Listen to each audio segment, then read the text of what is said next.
বাংলাদেশের জনগণ আর তন্ত্র মন্ত্র চায় না। বাংলাদেশের মানুষ তারা আল্লাহর আইন চায়, তারা সৎ লোকের শাসন চায়। জনগণের যাতে দুর্ভোগ না হয় তার জন্য সোহরাওয়ার্দী উদ্যানকে আমরা নিয়েছিলাম, কিন্তু গত রাত থেকেই সোহরাওয়ার্দী উদ্যান জনতার পদবারে কানায় কানায় পরিপূর্ণ হয়ে গেছে। আজকে সকাল 5 ঘটিকায় সোশ্যাল মিডিয়া এবং মেইন স্ট্রিম মিডিয়াগুলো লাইভ প্রচার করে দেখিয়েছে সকাল 7টা বাজার আগেই সোহরাওয়ার্দী উদ্যান কানায় কানায় পরিপূর্ণ। এখনো তো ঢাকার বাইরের সবাই এসে পৌঁছায়নি। চট্টগ্রামের লোক এখনো রাস্তায়, রাজশাহীর লোক রাস্তায়, খুলনার লোক রাস্তায়, সিলেটের লোক রাস্তায়, আর ঢাকা তো এখনো রাস্তায় নামেনি। সুতরাং ইনশাআল্লাহ এক একটা ওয়ার্ড থেকে হাজার হাজার জনতার পদবারে রাজধানী আজকে মুখরিত। আমাদের এই মিছিল শুরু হয়েছে বদর থেকে। আমরা ঘাত প্রতিঘাত মোকাবেলা করে করে 24-এ এসে উপনীত হয়েছে। এখন চূড়ান্ত বিজয় মিছিল খুব শীঘ্রই শুরু হবে। বাংলার জনগণ জামাতের প্রতি তাদের আস্থা জ্ঞাপন করেছে।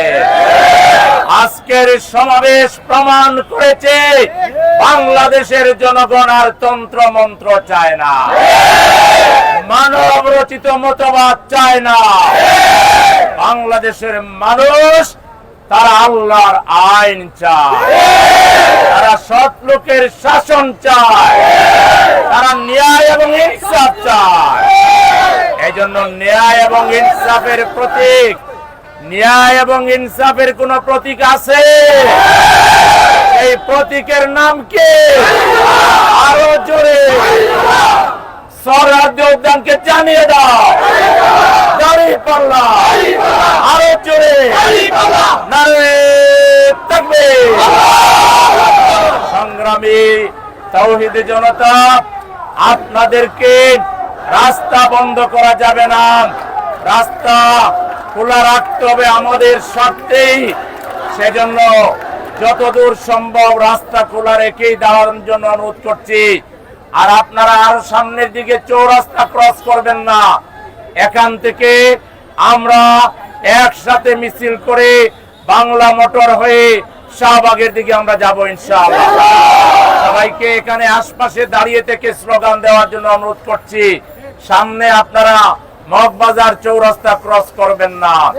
মানুষ আর এদেশে কেউ বিভাজন করুক এটা চাইবে না।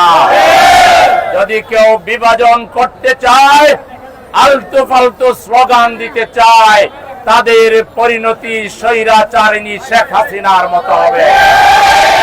আমরা আর কোন বিভাজন চাই না, আমরা মিলেমিশে থাকতে চাই।